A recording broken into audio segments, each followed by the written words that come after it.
Purely showing this to give you an idea how long it will take and also what steps I have been going through to update the system from 2.1.2 to OS 2.2.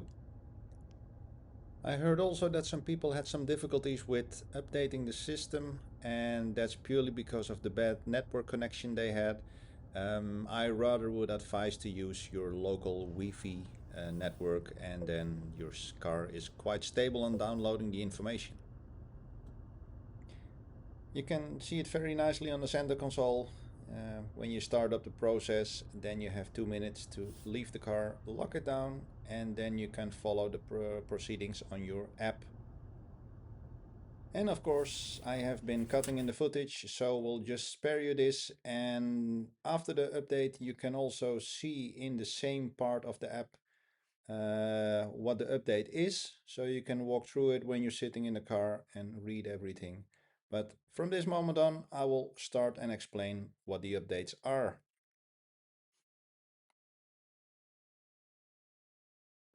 What do we have? The new driver setup function, remote straight parking assist, speed camera information enhancement, expanded language support,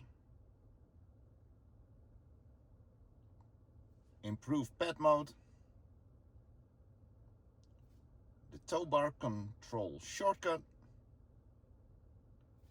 drive modes available with tow bar usage, remove forgotten phone voice prompt, new Bluetooth phone widget, enhanced regeneration settings, optimized HV battery preconditioning, improved cabin air distribution in cold conditions, journey log improvement, and last but not least, improved rear seat belt status indication.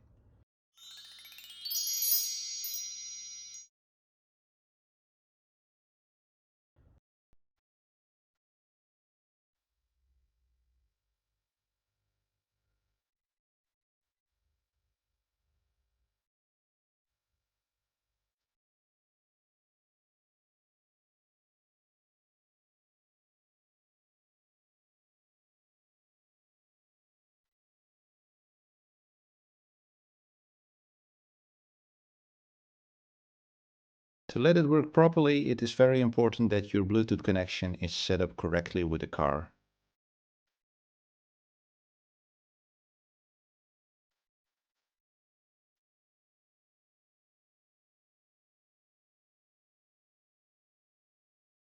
On the left of the screen you can see the app and which steps I'm walking through to let the car move. One of the nice things is when you're moving the car and there is also an obstacle in the neighborhood, the car will also stop. And that is what I will show you in a few seconds when I'm going to get within the range of the car. So standing at the backside of the car, going into the sensors, as you can see over here. And then also you will see an mentioning on the screen that there is an obstacle and you have to remove the obstacle. So the car is protected in that case. So if you are doing something wrong or driving into something, the car will also recognize it and will stop.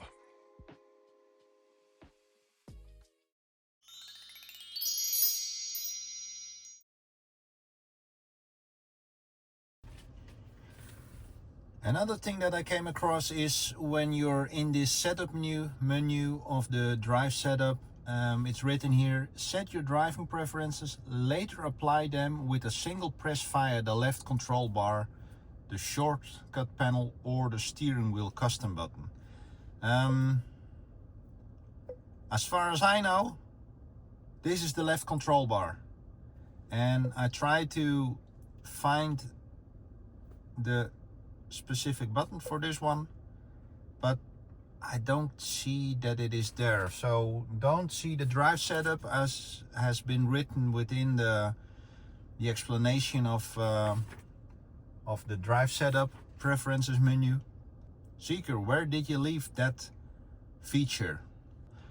If you want to put the new drive setup function on the steering wheel, and then you have to go to the settings, go to vehicle, choose general, and then go to the steering wheel custom button, and then you can drive and you can select over here the different things, as well as the parking assist, the drive switch mode, what I prefer to have on that button, but also the drive setup.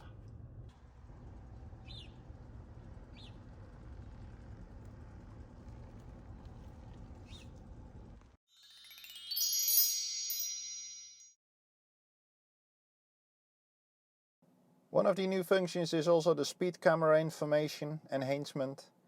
That would mean that the speed cameras will be shown as well on the driver display as on the head-up display. It works on the center console, but unfortunately not on the driver display and head-up display.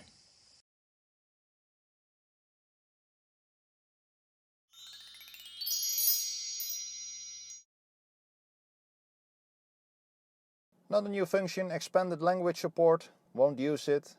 Different languages like Slovenian, Romanian, Croatian, Bulgarian, Greek and Portuguese. Unfortunately, I as a Dutchman don't speak those, so can't test them and also can't say if it's correct. So not going into this. Important extra note for the expanded language support. Please note that the voice assistant functionality may not be available for all supported languages.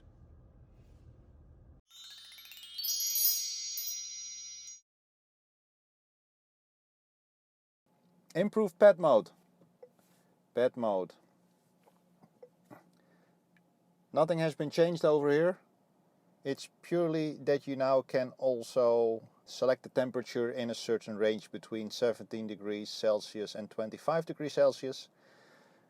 This is my standard setting, so you can adjust it according to your wishes, or maybe ask it your pet who is going to stay in a car. Maybe he can give you an idea on what temperature you would like to have it.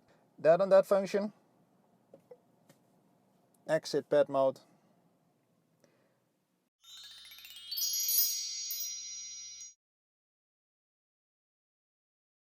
Tow bar shortcut. Specifically for the people within Europe that have the automatic tow bar. It's always quite difficult to find it originally, or it's still there. It's through this menu, safety and service, going into the service bar, and then you see it over here. It's trailer electric tow bar, so you can activate it here. And if you use it a lot, it's quite sophisticated to get there. Of course, if you know it, then it's not very far, but the first time I used this function, I must be honest, I was also searching the manual because I couldn't track it down again. On the home screen, turn your car, bingo!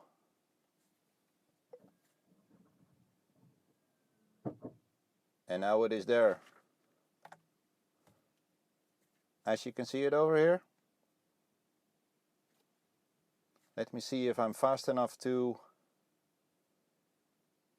What's that? Must be in park mode. Okay, you can see if the lights are active. That's also something new. Let me see if I'm fast enough. I will push this. No.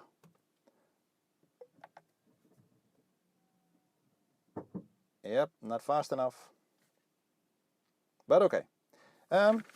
Home screen, turn your car. There's the button.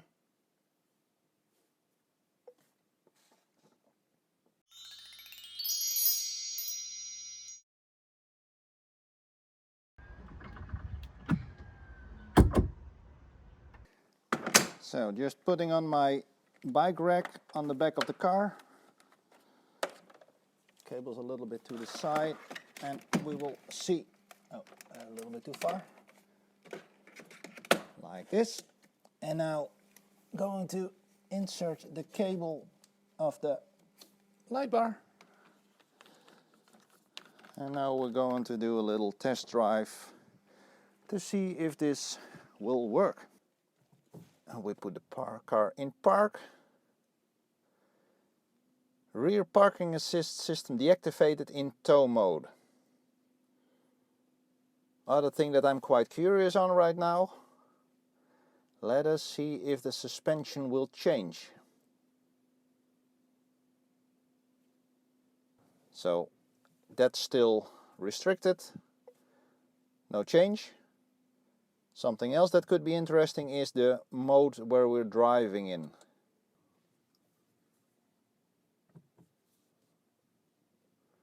Adaptive cruise control unavailable. LCC unavailable. Okay, that's quite a bummer.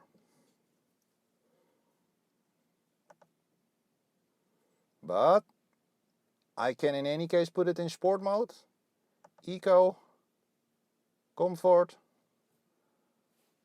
Now I'm kind of curious.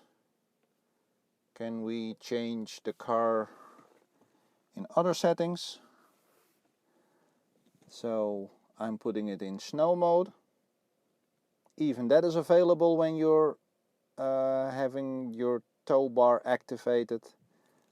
Off-road, don't know how it's gonna work, but also activatable. So that's also one of the new features, that you can use the different drive modes when you are using the tow bar. But unfortunately, ZEEKR, you still did not activate the LCC or the cruise control. Sad.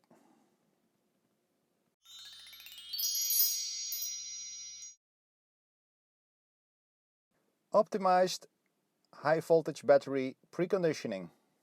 High voltage battery preconditioning has been optimized to improve thermal management and overall ride performance. That's only something that can be checked based on trip you're gonna drive. Something you need to experience on the long run. Can't say anything to that one right now.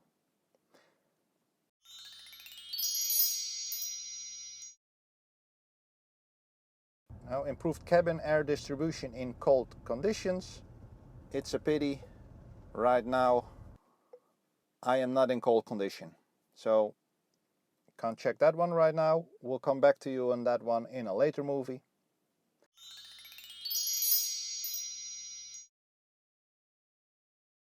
Journey log improvement, and that's specifically on the ZEEKR app.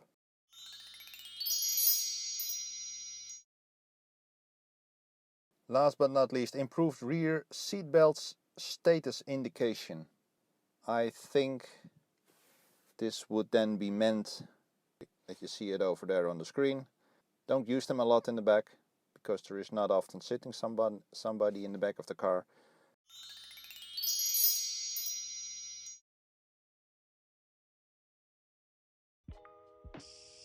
So here you can see an overview and also the rating I gave to all the different features that have been updated. The biggest bummer, for my opinion, is that we still don't have any cruise control or LCC with the tow bar. But on the other hand, the drive setup, the remote straight parking assist and a few of the other features are really positive gain on the quality and also the software experience you got on the ZEEKR 7X. If you would like to leave some comments on what I have just given you in this movie, then please do it in the comments. If you like what I do, then thumbs up. And if you like it even more, then please subscribe to my channel, and then we can further grow with what we are doing. Thank you very much. See you on the next one.